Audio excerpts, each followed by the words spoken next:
আমরা জাতি খুবই বক্র জাতি, মুসলিম জাতি খুবই বক্র জাতি। কিরকম বক্র জাতি? এক্সাম্পল আমি দেব এতটুকু।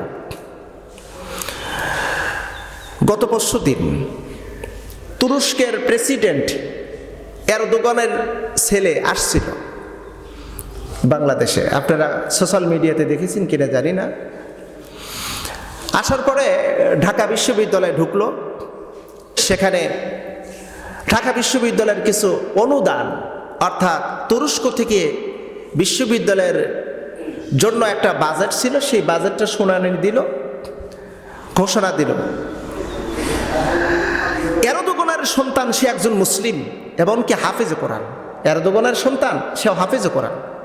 যাই হোক, ঢাকা বিশ্ববিদ্যালয়ের মতন একটা জায়গায় বিশাল ধরনের একটা বেনিফিট তুরস্ক থেকে এনেছে।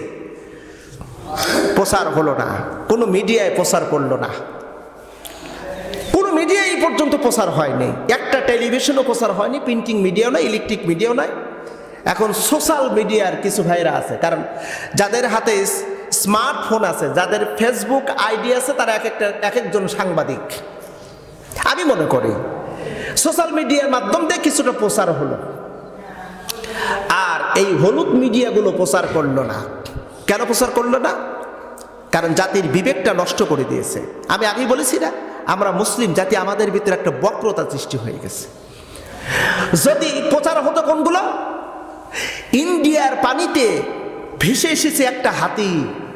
হাতি কেন আসলো, কি জন্য আসলো, কেমন করে আসলো, হাতিটার অবস্থা কেমন, হলুদ মিডিয়ার একদম সারা জেগে গেছে, তোলপাড়। মিডিয়া খুললেই ইন্ডিয়া থেকে ভেসে এসেছে বিশাল বড় মাপের একটা হাতি।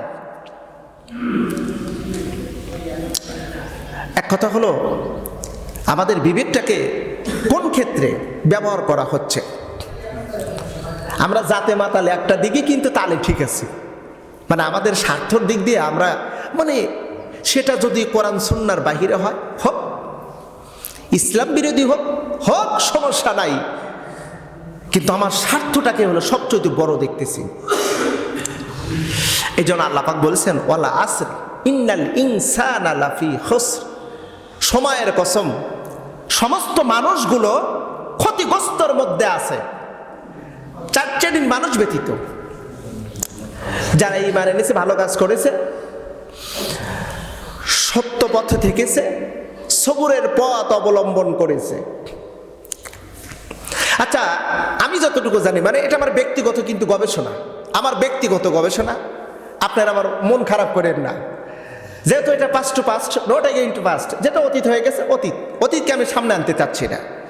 আমার ব্যক্তিগত গবেষণা হলো, এই রমজানের তারাবি পড়ার 2-3 দিন আগে থেকে আমাকে বলতেছে, হুজুর তাহলে তারাবির নামাজ কবে পড়তে হবে?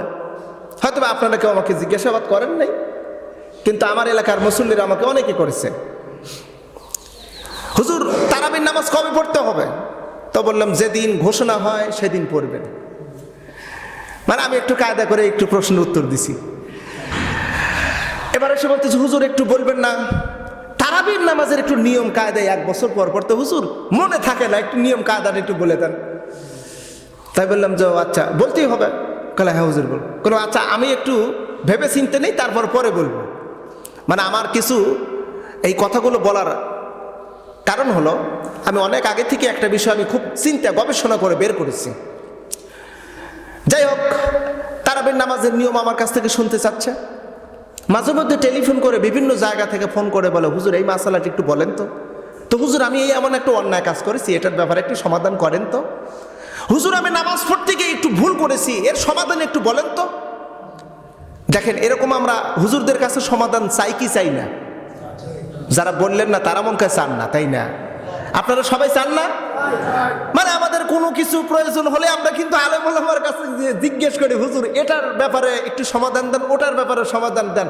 আচ্ছা, কখনো কি কোনো হুজুরের কাছে কি বলতে এরকম শুনেছেন, বা কখনো কি আপনারা বলেছেন, হুজুর নির্বাচন আসছে, কোন নেতাকে ভোট দেব? আমরা বলি নাই। কেন বলি নাই? জাতে মাতাল তালে ঠিক, কথা বল না কেন? জাতে মাতাল। আপনার ওযুর জন্য ওযু কেমনে করতে হবে হুজুরের আপনি নামাজ পড়বেন কেমনে, নামাজের ব্যাপারে হুজুরের কাছ থেকে সমাধান নিতে পারলেন?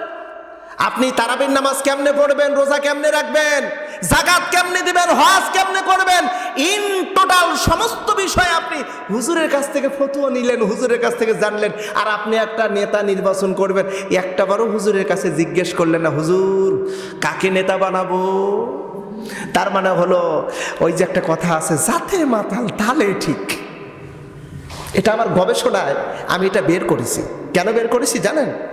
বের করেছি ওই আয়াতের গবেষণা করতে গিয়ে। ওয়াল আসরি ইন্নাল ইনসান লাফি খুসর, আল্লাহ পাক বলেন সমস্ত মানুষ ক্ষতিগ্রস্তের মধ্যে আছে, শুধু 4 শ্রেণীর মানুষ ব্যতীত। মন খারাপ করলেন মনে হয়, তাই না? না, মন খারাপ করতেই পারেন, তবে করলে কোনো আপত্তি নেই।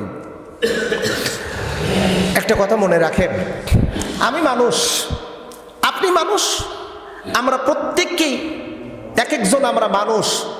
মানুষের ভিতরে যদি 4টে গুণ যদি না থাকে, ওই মানুষ আর পশু এর ভিতরে কোনো পার্থক্য নাই। কয়টা গুণ? একটু সন্তোষজনক জবাব হলে খুশি হতাম। কয়টা গুণ? 4টা গুণ যদি না থাকে, ও আর হলো পশু সমান। এটা আমার কথা নয়, আল্লাহ পাক সুবহানাহু ওয়া তাআলা নিজে বলেছেন, লাহুম কুলুবুল লা ইয়াফকাহুনা বিহা। আমি তোমাকে অন্তর দিয়েছি বোঝার জন্য, মানে তোমাকে জাজমেন্ট করার জন্য একটা কলব দিয়েছি। তোমার এই অন্তর দ্বারা তুমি বিচার বিবেচনা করবা।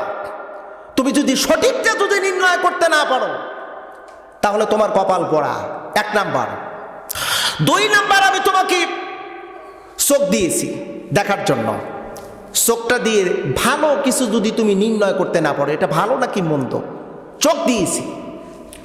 এরপরে হলো তোমাকে আমি কান দিয়েছি শোনার জন্য। শোনার পরে তুমি এটা নির্ণয় করবে সঠিক নাকি বেঠিক। এরপরে আল্লাহ পাক সুবহানাহু ওয়া তাআলা বলতেছেন, তোমাকে চোখ দিলাম, কান দিলাম, বোঝার মতন বিবেক দিলাম, স্মৃতিশক্তি দিলাম। এগুলো দিয়ে যদি সঠিকটা তুমি নির্ণয় করতে না পারো, শুনে রাখো আল্লাহর ভাষা, উলাইকা কাল আনআম, তুমি 4 পায়া জানোয়ার। কয় পায়া জানোয়ার? 4 পায়া জানোয়ার। বাল হুম আদাল। 4 পায়া জানোয়ারের কিছু গুণ আছে, তাদের ভিতরে কিছু কোয়ালিটি আছে, তোমার ভিতর তাও নাই। উলাইকা কাল আনআম। এরপরেই বলছেন বাল হুম আদাল, তুমি 4 পায়া জানোয়ারের চাইতেও নিকৃষ্ট। আমি মানুষ, আমার দোষ গুণ থাকবে, আমার সমালোচনা থাকবে। আমার বিরুদ্ধে মানুষ বলতেই পারে, বলবে। যে আমার বিরুদ্ধে বললো সে আমার শত্রু, আমি তাকে শত্রু মনে করে চলবো, তাহলে তো আমি পশুর চাইতে নিকৃষ্ট। আমার সমালোচনা হতেই পারে, কারণ আমি একজন মানুষ। পশুর সমালোচনা হবে না, মানুষের সমালোচনা হবে। সমালোচনা তুমি যদি হজম করতে না পারো, এই সমাজের ভিতরে বসবাস করার দরকার নাই, আল্লাহর জমিন থেকে তুমি বের হয়ে চলে যাও।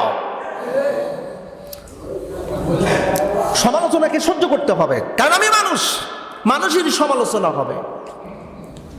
বিবেক দিয়ে বুঝতে হবে, চোখ দিয়ে ভালো কিছু নির্ণয় করতে হবে, কান দিয়ে তোমাকে ভালো কিছু শুনে সেটা নির্ণয়